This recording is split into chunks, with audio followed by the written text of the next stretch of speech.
Na verdade, eu queria fazer uma pergunta, Diga que lá. eles têm uma história muito bonita no Vasco da Gama, né? Falaram aí das dificuldades com relação à transferência para o exterior, e as promessas que nunca vêm, né, dos empresários. Eu queria perguntar para vocês, Ives e Alberoni, Eurico Miranda na vida de vocês com relação ao Vasco da Gama. Ives. Na minha vida, nota 1000. Na minha vida. Agora, e hoje, o Eurico Miranda, hoje, na vida, no futebol de hoje, ele teria que ser outro Eurico Miranda. Eu acho que muita gente ia perder com isso. Teria que se lapidar. Entendeu? Mas na vida do Ives, Eurico Miranda, nota 1000. Foi um pai, Ives? Eu não tive contato com o Dr. Eurico Miranda. Não tive. Tive mais com Álvaro e muito pouco com o Euriquinho. Com o Álvaro eu posso falar que respondia pelo Dr. Eurico.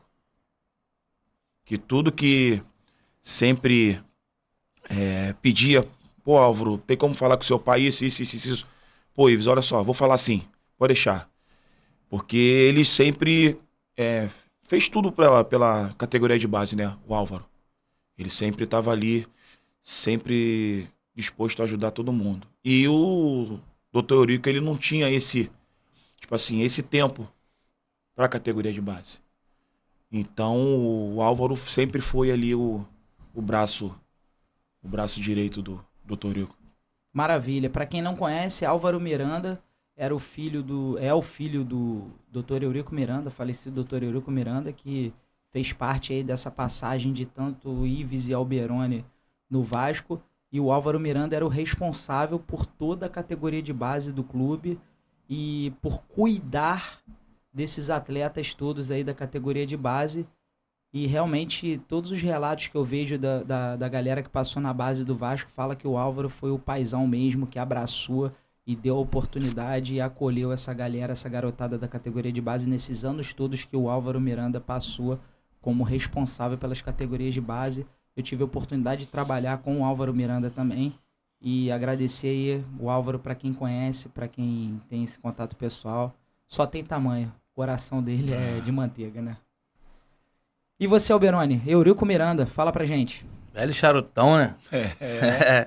Conhecido como charutão. Cara,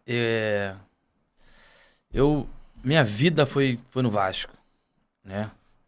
Eu cheguei no Vasco com, sei lá, 10, 11 anos. Saí com 18, depois voltei. Hoje estou lá todo final de semana, ou meio de semana quando tem jogo. Porque sou vascaíno, porque virei ainda mais vascaíno depois de frequentar durante essa vida. Então, aquilo dos valores que eu sempre volto a falar, eu conquistei e construí tudo lá dentro. E vindo de uma gestão do Eurico, né? Um cara que sempre foi um paizão. O que vocês falaram do Álvaro é 100% herdado do pai, tá? A fama que o Eurico tem mundo afora é porque ele era extremamente apaixonado pelo Vasco. Então era tudo pelo Vasco. E isso incomodava muita gente, né? O amor e o carinho e tudo mais que as pessoas que estavam inseridos dentro do clube que o Dr. Eurico tinha era uma coisa surreal, né?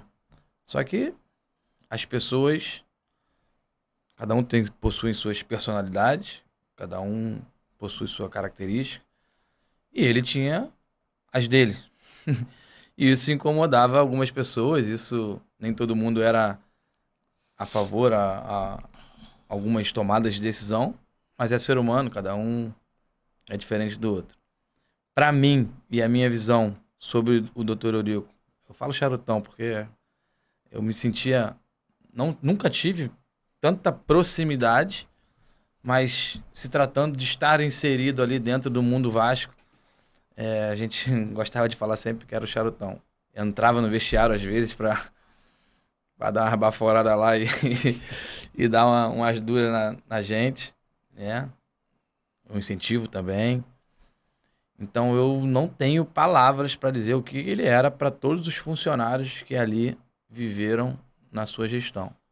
Como eu te falei, possui uma personalidade forte, isso incomodava as pessoas que não o conheciam de fato. Isso ficou guardado e manchado para alguns e para outros não. Vocês falaram do Álvaro, eu vejo o Dr. Eurico nele, né?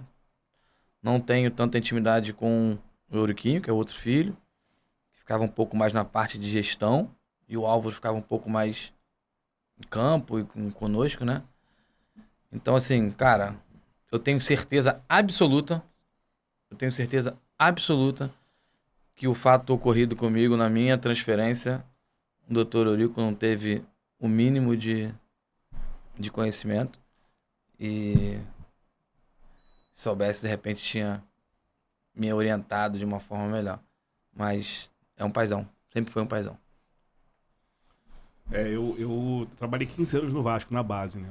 E a gente criava umas confusões lá na base. Muitas. De vez em quando chamavam a gente lá na sala. Na verdade, me chamaram 2 vezes na sala do presidente Eurico. Eu nunca vi um funcionário falar mal dele. Nunca vi um funcionário reclamar. Então, falando como funcionário, as 2 vezes que eu fui convocado, por causa de fofoca, tinha lá um assessor dele lá que fazia uma confusão na escola. E aí eu, defendendo a diretora, sempre busquei ter esse espírito de defender, enfim, instituição. Só que assim, eu lembro uma vez que ele me chamou lá, que tinha um vascaíno que eu apresentei lá o setor, e aí foram falar pra ele que eu tava apresentando pra um cara que era de outro grupo político, eu nem sabia disso e tal. E quando ele me chamou, eu falei, como você tá me chamando pra falar sobre isso? Eu fui meio que revoltado, né? Eu falei pro Álvaro assim, teu pai tá me chamando, eu vou me estressar lá. Aí eu lembro que eu tava indo, falei, não, vou me estressar, não pode, como assim? Eu vou tomar uma cerveja antes. Aí parei do Arthur, dei a relaxada, tava estressado, falei, não, duvidando da minha índole, que isso? Aí cheguei lá, eu lembro que assim, depois eu fui militar, né, cara? E eu comecei a entender muitas coisas da disciplina da hierarquia, que a gente já aprende isso no clube, a doutrina vascaína que eu falo. Eu lembro que eu cheguei assim na presidência, aqueles diretores, né, todo mundo com medo, assim, de falar com o presidente, assim, esperando. Eu falei, cara, como assim? O pessoal que bota mó banca, aqui com maior respeito. E aí eu fui pra falar com o presidente me tratou super bem. Erdi, aconteceu isso e isso, o que foi? Porque eu recebi essa informação, expliquei pra ele, falei, tá bom, é isso, tchau, acabou. Eu falei, caraca, como assim? Vim com uma imagem achando que ele ia, né, brigar. Não, ele queria saber da informação, né, pra poder... porque ele falou o seguinte, eu respondo tudo aqui. Acontece alguma coisa, a responsabilidade é minha. E eu não esqueço o dia que eu acho que era o Allan Kardec, que estava com um casaco vermelho, uma blusa vermelha. Ele chegou no Allan Kardec, ele parou o carro, saiu, por que você está com um casaco vermelho? Eu falei, porque eu não recebi o uniforme. Eu falei, pode tirar, vai agora lá pegar um almoxarifado. E aqui, vermelho, é um detalhe. E no Vasco tinha aquele Habib's, patrocínio do Habib's, e a Habib's começou a colocar vermelho em volta. Ele fez o cara descer, pode trocar isso. Aqui é preto e branco. Aí o cara foi questionar. Eu vi, tava ali perto da... mas tem vermelho na Cruz de Malta. Ele falou, oi? Cruz de Malta, o vermelho é um detalhe. Aqui é preto e branco, pode trocar. O cara vai lá. Então assim, a gente tinha alguém ali que eu sentia que alguém defendia os funcionários, defendia a instituição, né? E hoje, quando a gente fala de pessoas nesse nível, assim, é muito difícil. De você ter gente que defende os seus funcionários, né, a sua instituição. E eu acho que o Vasco ele teve uma coisa em comum pra gente, todos nós que estamos aqui, que foi essa doutrina, que foi você entender o que é o espírito da instituição, do que ela representa, dos valores e a gratidão que a gente tem com a instituição. E aí o que a gente sempre vê, os atletas que falam do presidente, os funcionários que falam do presidente, né? Pô, isso é muito gratificante, né? É ímpar, isso. Foi o que você falou.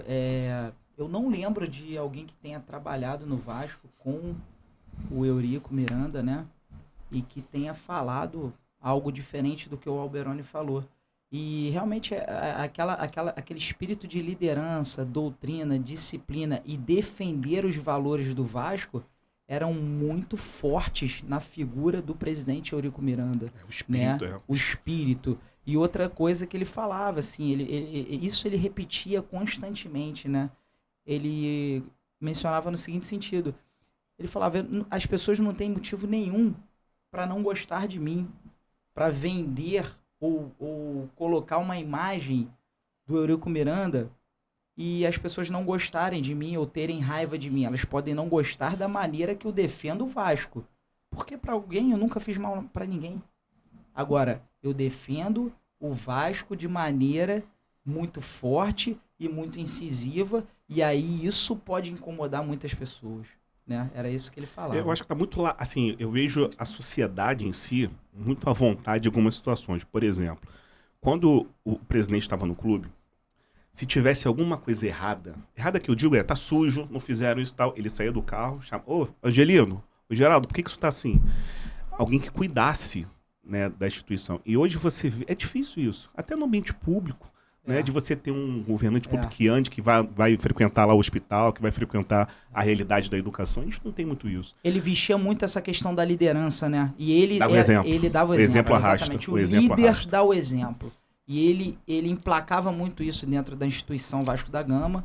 E isso marcou muito a nossa história, porque tanto vocês como jogadores, a gente também começou como garoto lá, né, no Vasco. E também, Sandro, Ed, a gente pode citar um ponto que ele, particularmente, foi o único presidente que ia ver os treinos, o único presidente que ia no departamento médico, que ia onde que o Paulinho ficava ali engraxando a chuteira, o único que entrava nos banheiros, porque ele tinha aquele túnel dele ali, entendeu?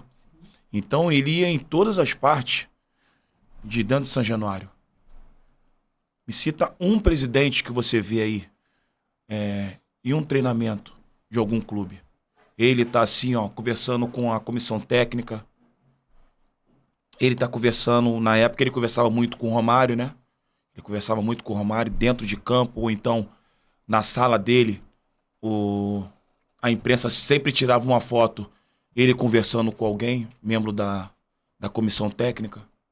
Então ele não é muito difícil a gente citar hoje os próprios presidentes, pessoal, membros da diretoria, está ali vinculado com o clube no geral.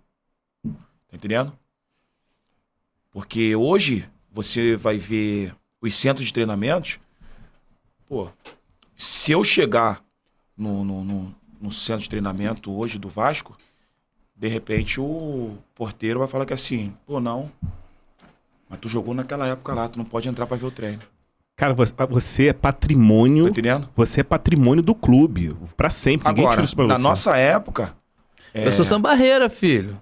Tô Na todo nossa gelado. época, muitos atletas que já tinham até se aposentado ou estavam jogando fora do Brasil, eles sempre iam lá, visitavam. No Vasco Bairro eu vi muitos. Ia de carro, olhava, tava lá todo mundo junto. Hoje muito é difícil, é uma política que você tá batendo de frente, que na época do Eurico Miranda não tinha isso.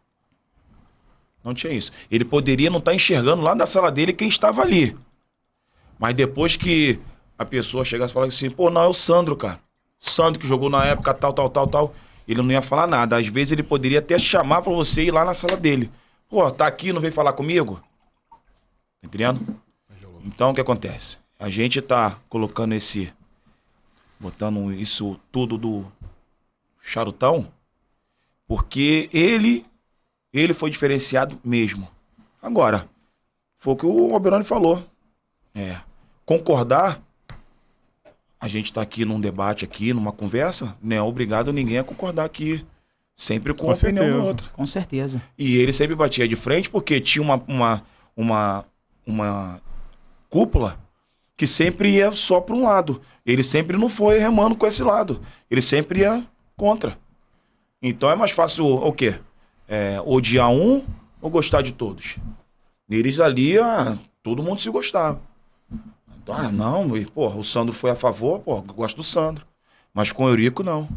Mas só o cara que não gosta, que não sei o quê. Então ele sempre tinha esse impasse aí de muitas pessoas, né?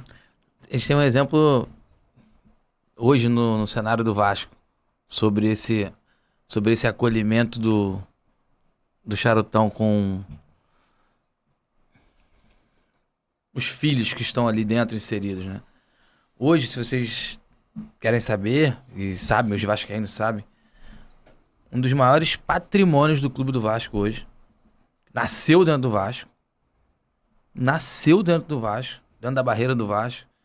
O pai chegou, se eu não me engano, no Vasco com, sei lá, 11, 12 anos.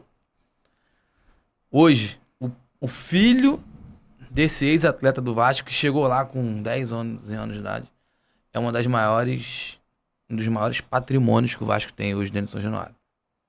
Que é a maior promessa que o Vasco tem hoje nas categorias de base. Já jogou no profissional, já fez gol no profissional, que é o Ryan, enfim. O pai do Ryan, é o Valquimar, né? Não sei se na época acho que já tinha. Você não chegou a Não. pegar. Deve ter conhecido lá, mas. Não, conhecer sim, mas pegando. O Valquimar é pai do Ryan, né? Não sei se vocês tiveram a oportunidade também de conhecer. Trabalhando com ele. A gente pegou esse menino sub-10, sub-11. Garoto, né? A gente fez um trabalho O com Ryan? ele. Com o Ryan. A Ryan? gente fez um trabalho. O pai do Ryan chegou com 10, 11 anos de idade no Vasco. Encontrou a namorada, hoje acredito ser a esposa, na barreira do Vasco. Trabalhou no Vasco. A filha dele foi minha aluna no Colégio Vasco da Gama. Tudo isso, graças ao que a gente está falando, do espírito Identidade vascaína. do Eurico Miranda, que o Eurico Miranda trazia para isso.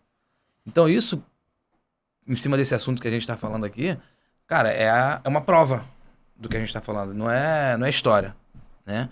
O cara vivia tanto isso que o filho dele nasceu dentro do Vasco. O filho dele aprendeu a chutar uma bola dentro do Vasco. Na barreira do Vasco. Hoje é o maior patrimônio do Vasco. A nível de categoria de base, a nível...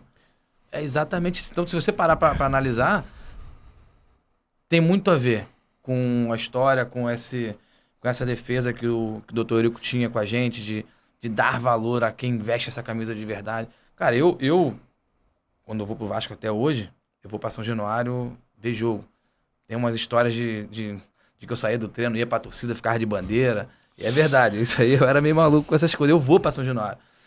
Então eu chego lá até hoje e pra torcer, pra gritar, pra xingar, porque a gente acaba virando torcedor também, que faz parte, né? A gente é apaixonado por futebol. E eu me emociono, cara. Me emociono, porque lá atrás eu consegui construir isso dessa identidade do Vasco. Entendeu? Então, é gratificante, assim. É o que o Ives falou, eu falei, o Ives ratificou. Cara, pessoas talvez não gostavam pelo excesso de personalidade, excesso de proteção que ele tinha com o clube. Mas isso, pra nós que somos apaixonados pelo Vasco... É diferente. E dá resultado. Né? Você encontra um Valquimar, que foi um ex-atleta, que deu a vida pelo clube, que sua história de vida tá ali. Hoje tem um filho que tá ali dentro e trazendo alegria pra gente, que hoje somos torcedores também. Cara, isso é reflexo dessa cultura vascaína que o Eurico tinha, assim, de ser torcedor, sabe?